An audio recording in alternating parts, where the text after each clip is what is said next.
सभी का स्वागत है और आप देख रहे हैं न्यूज़ 21। मैं हूं आपके साथ सोनम गुरुंग। तो चलिए शुरुआत करते हैं आज के स्पेशल बुलेटिन की। जिले के भामोरी थाना क्षेत्र के ग्राम गवाहार खेड़ा में रविवार शाम खेत के खंभे उखाड़ने को लेकर दो पक्षों में विवाद हो गया। देखते ही देखते दोनों पक्षों के बीच मारपीट और पथराव शुरू हो गया।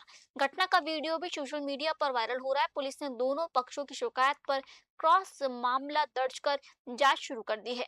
रमेश भील ने सभी आरोप लगाया कि पुरानी रंजिश के चलते मानसिंह, सीताराम, लक्ष्मी नारायण और उनके बेटों ने लाठी डंडों से मारपीट की। पुलिस ने मामले में एसएससी एसटी एक्ट सहित विभिन्न धाराओं में केस दर्ज किया। वहीं दूसरे पक्ष के मानसिंह लोधी ने रमेश भील पर खेत के खंभे उखाड़ने का विरोध करने का धारिया से हमला करने का आरोप लगाया। मारपीट में घायल रमेश को जिला अस्पताल में भर्ती कराया गया। गांव में तनाव की स्थिति को देखते हुए 50 से अधिक पुलिसकर्मी तैनात किए गए। एसडीएम और तहसीलदार ने मौके पर पहुंचकर स्थिति संभाली। पुलिस आरोपियों की गिरफ्तारी के प्रयास कर रही है। गुना से विनोद सोनी की रिपोर्ट।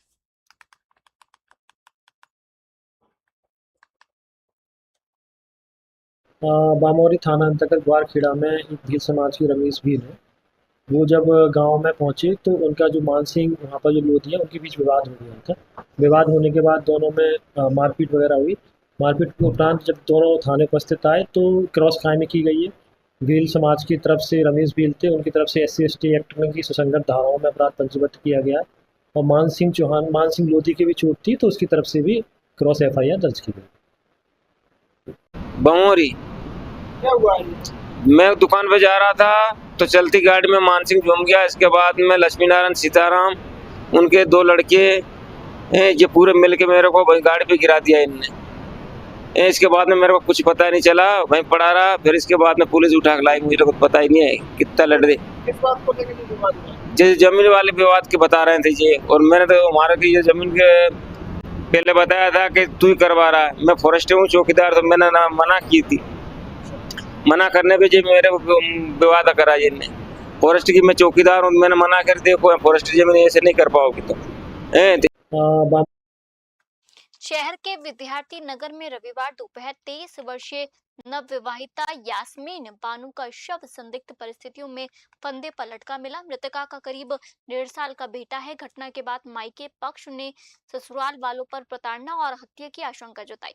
मृतका के पिता आयूब खान के मुताबिक 2 दिन पहले यास्मीन ने फोन पर सास और ननद द्वारा मारपीट व प्रताड़ित किए जाने की बात कही। पिता का आरोप है कि घटना वाले दिन सास ने यास्मीन से उसका मासूम बेटा भी ले लिया था। इसके बाद यास्मीन ने कथित तौर पर ये कदम उठाया या उसकी हत्या की गई। इसकी जांच की मांग परिवार ने की है। सूचना पर पुलिस मौके पर पहुंची और शव को पोस्टमार्टम कराया। जिला अस्पताल में ससुराल पक्ष का कोई सदस्य मौजूद नहीं था और उनके संपर्क में भी कोई नहीं था। पुलिस ने मामला दर्ज कर जांच शुरू कर दी। गुना से विनोद सोनी की रिपोर्ट। घटनाक्रम हुआ? मध्य प्रदेश। क्या घटनाक्रम हुआ है? घटना में ये बताया था, एक दिन पहले बच्ची ने उसको मारा, ठोका। इसके बाद में पीड़ित किया गया ज़्यादा और बच्चे को भी ले गए ऊपर उठा के। अकेली रह गई थी वो।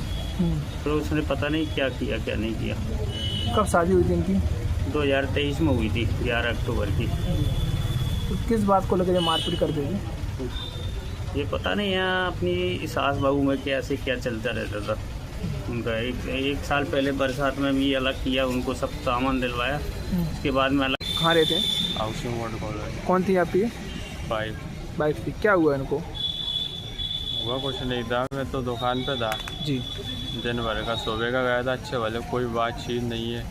जैसे अगर कोई बातचीत होती तो भी अपन को लगता है कि हाँ कोई बातचीत नहीं है। अच्छे भले काम पे गया था मैं तो। शाम को फ़ोन आया मेरे पास घर से। फिर क्या बोले घर वाले? दुकान के वो भाभी गेट नहीं खोल रही है कमरे का। बढ़ते अगली खबर की ओर। जिले में नाग पंचमी के पावन पर्व पर श्रद्धा और भक्ति का अद्भुत नजारा देखने को मिला। मां नर्मदा के तटों से श्रद्धालु कांवड़ में पवित्र जल लेकर विभिन्न शिव मंदिरों में पहुंचे और भगवान भोलेनाथ का जलाभिषेक किया। इसी क्रम में प्रसिद्ध तीर्थ स्थल रामानंद धाम में भी विशाल कांवड़ यात्रा निकाली गई। ग्राम वासुदेव के महिला, पुरुष और बच्चों सहित बड़ी संख्या में श्रद्धालु मां नर्मदा के तट छिपानेर पहुंचे। यहां से करीब 13 किलोमीटर की कावड़ यात्रा कर श्रद्धालु नंदेश्वर महादेव मंदिर पहुंचे। मंदिर में नर्मदा जल से भगवान भोलेनाथ का अभिषेक कर विधिवत पूजा अर्चना की गई। इसके बाद भंडारा प्रसादी का आयोजन भी किया गया। श्रद्धालुओं ने धार्मिक उत्साह और हर्षोल्लास के साथ नाग पंचमी का पर्व मनाया। पूरे आयोजन के दौरान भगवान शिव के जयकारों से वातावरण भक्तिमय बना रहा और बड़ी संख्या में श्रद्धालु इस धार्मिक आयोजन में शामिल हुए। सीहोर से रामनिवास यादव की रिपोर्ट।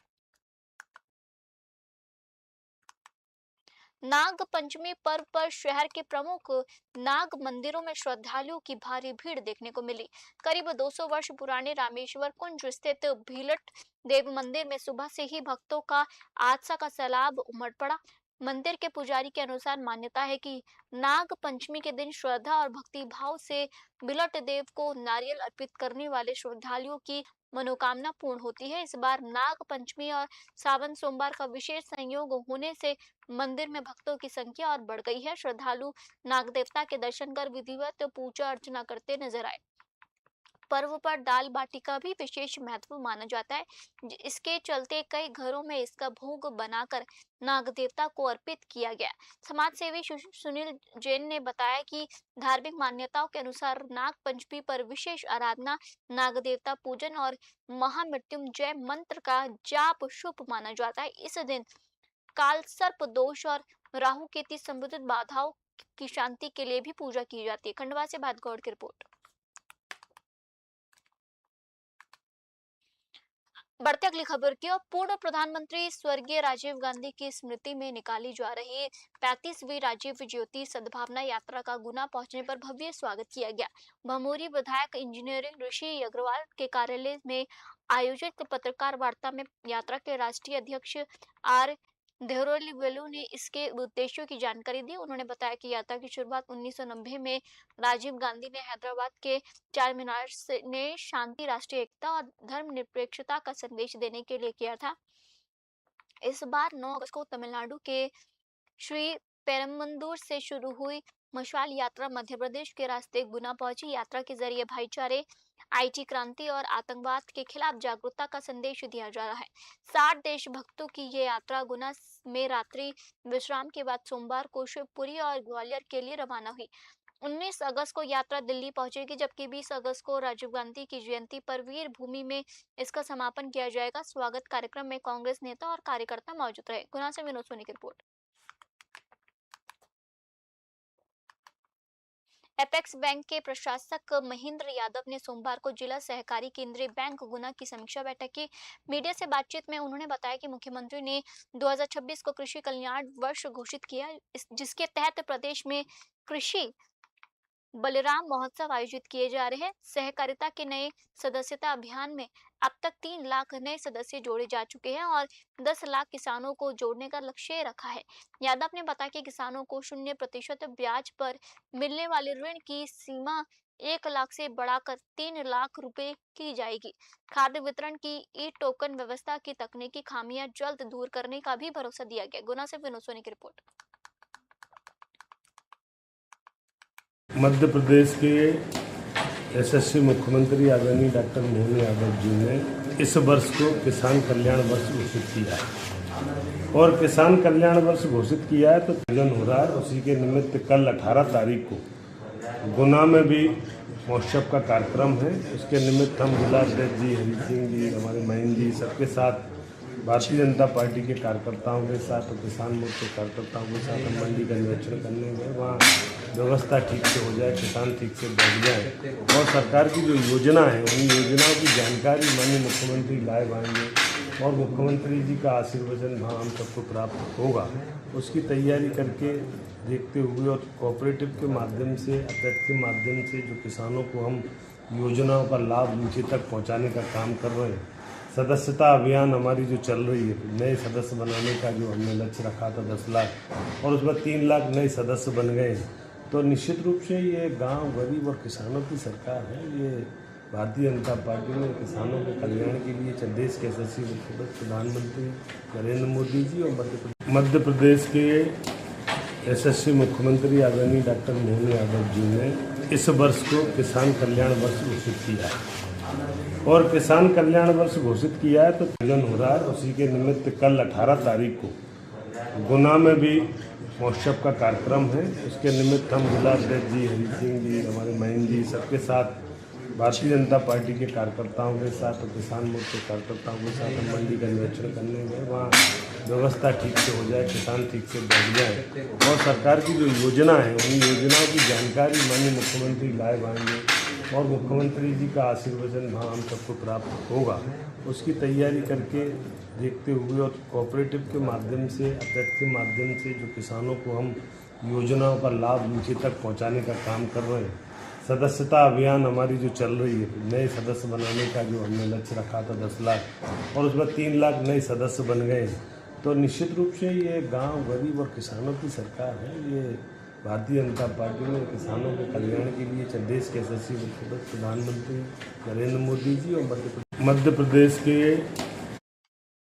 बढ़ते अगली खबर की। कोरबा में एमेच्योर ताइक्वांडो एसोसिएशन द्वारा 6वीं जिला ताइक्वांडो चैंपियनशिप और प्रथम जिला पुमसे प्रतियोगिता 2026 का आयोजन किया गया। सिटी सेंटर मॉल स्थित लेवल अप MMA एकेडमी में हुई प्रतियोगिता में 110 से अधिक खिलाड़ियों ने कोरियोग्राफी और पुमसे में अपनी प्रतिभा दिखाई। प्रतियोगिता को राज्य स्तरीय चयन परीक्षण के रूप में भी आयोजित किया गया, जिसमें उत्कृष्ट खिलाड़ियों का चयन आगामी राज्य स्तरीय प्रतियोगिता के लिए किया गया। विजेता खिलाड़ियों को स्वर्ण, रजत और कांस्य पदक देकर सम्मानित किया गया। अतिथियों ने खिलाड़ियों का उत्साह बढ़ाते हुए खेल को अनुशासन और आत्मविश्वास का माध्यम बताया। आयोजन में परीक्षकों और निर्णायकों की महत्वपूर्ण भूमिका रही। कोरबा से दिलीप कुमार की रिपोर्ट।